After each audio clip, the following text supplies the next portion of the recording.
And then I go ahead and do the same with the second one.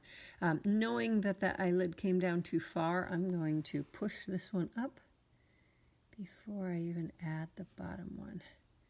So I've got more room to do it.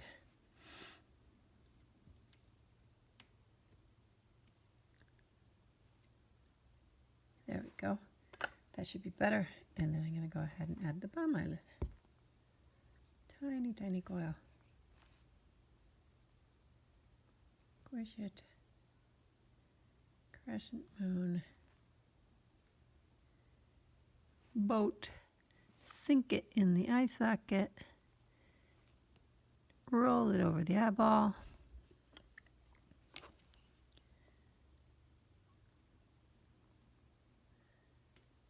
Blend it in there. I think this one's going to come out better than the first one. Bottom eyelid goes under the top eyelid. And a teeny tiny bit more clay. Stick some in here.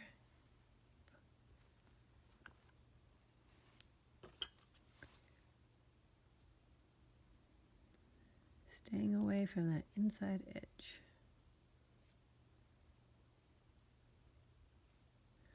Not blending it onto the nose.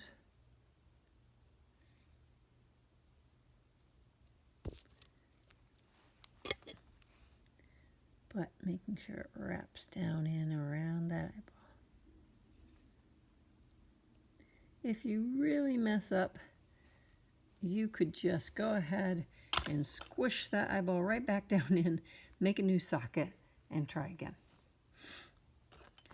When you have both eyes in there, you want to make sure they are even. So kind of pick your best one and try to make the other one match it.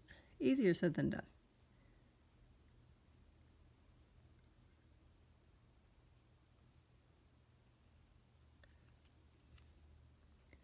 I'm not going to go in and do total detail because as I continue to shape the face, I'm probably going to have to go back in and readjust. And remember, you can always go inside and push it back out.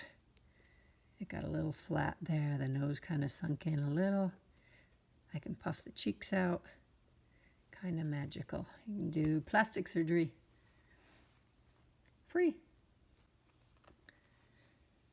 I did a little bit of neatening up on the eyes just to show you where the positioning of the other things are. So the pupil is going to be way bigger than this, but if that's looking straight forward, the pupil's going to be in the center. If you drop a line straight down from the pupil, that is going to be the outside edge of the mouth, but the mouth wraps back. Right, this line curves around. If you've got it flat right now, squish it out. And then the same thing over here, straight down. But that line, that should be way further out here than it is here. It's got to roll back. And then the nose is actually going to come just to the inside of the tear duct. So if you do line straight down here, like he's crying, that is actually going to be the width of the nose. And if you recall earlier, I said the nose was too big and I was going to have to cut it down, which is correct. So I scrape off a little there. I come about here. Oh, my shadow's in the way. Back here. Let's see, I'll do this side. And I carve some of the nose out. And I'm not carving and removing the wide part. I'm just carving down the narrow part. Shave some off. Don't forget, you can turn it in any direction that makes sense. Probably not going to get dizzy.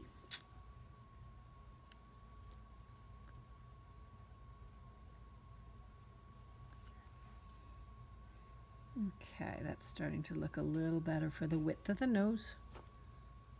And again, I'm still going to be shaving off more. I'm going to make those little nostrils there.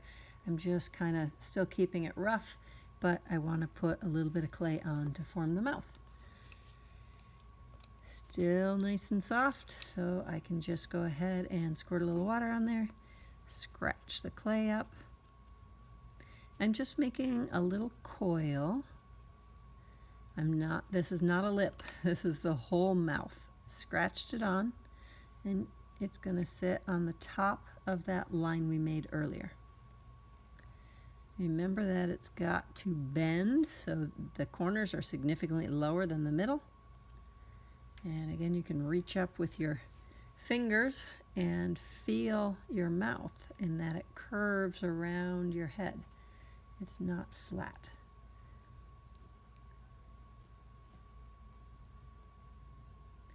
Bending it around so it's much lower out here. So I'm just making it stick out a little bit, but I've not really created any lips. I'm just giving myself some clay so I can do some lips.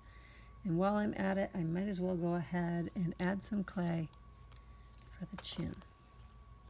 Scratch it on. Kind of see what amount I'm adding. And try not to let it mush into the mouth. There's a little indentation there between the mouth and the chin.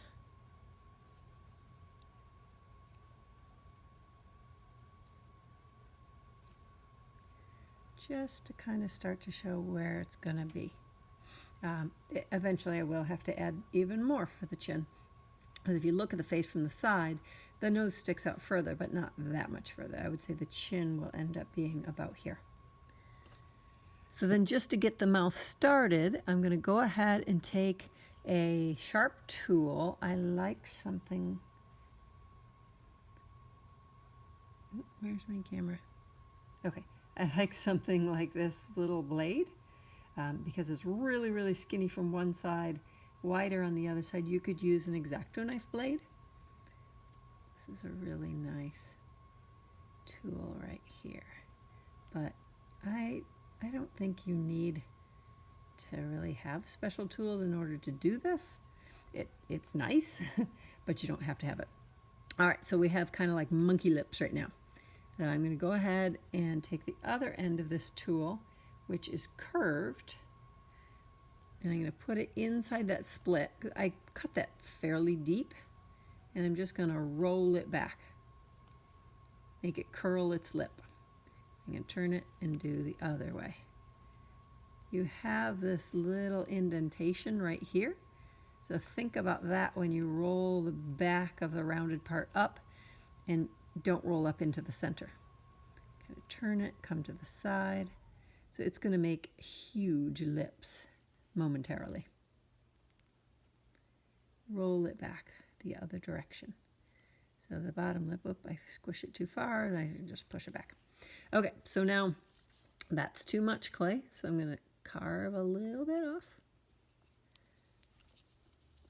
And then with this tool or with some kind of a rounded like pencil or something, I'm going to continue to take it and roll it back. Roll it out and roll it down. My clay is too soft, so I'm going to switch tools. I'm going to go to this little tool. It's just kind of like a pencil but rubber. It has a soft tip.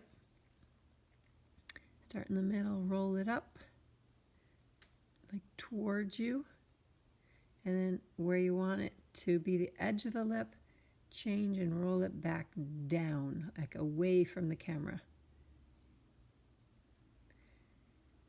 Think about the lips, again, sticking out the most here and going back further here.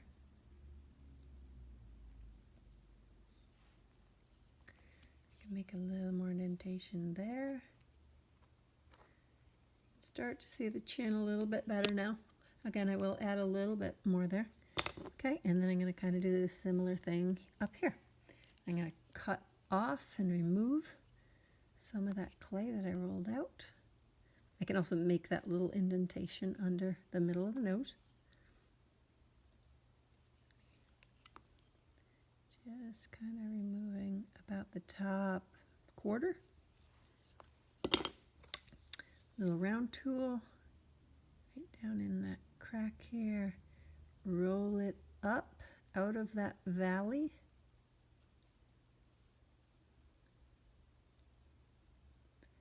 Push the edge down more so it goes deeper into the face. And then up at the peak, roll it back down.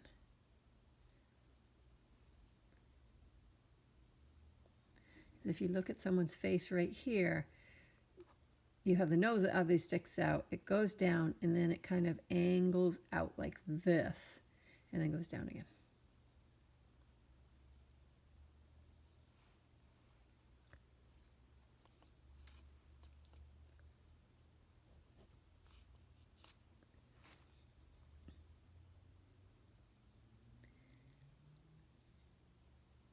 Just keep playing with it. But it is important that it has like a direction change here. So this is coming up at an angle, and then it turns sharply right there and goes down at an angle.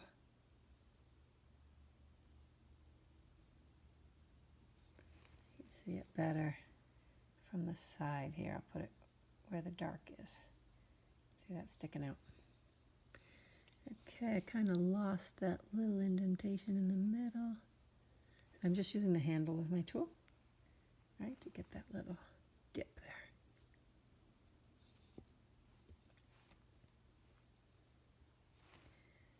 All right, so the corner of the mouth is significantly further back than the front of the lips.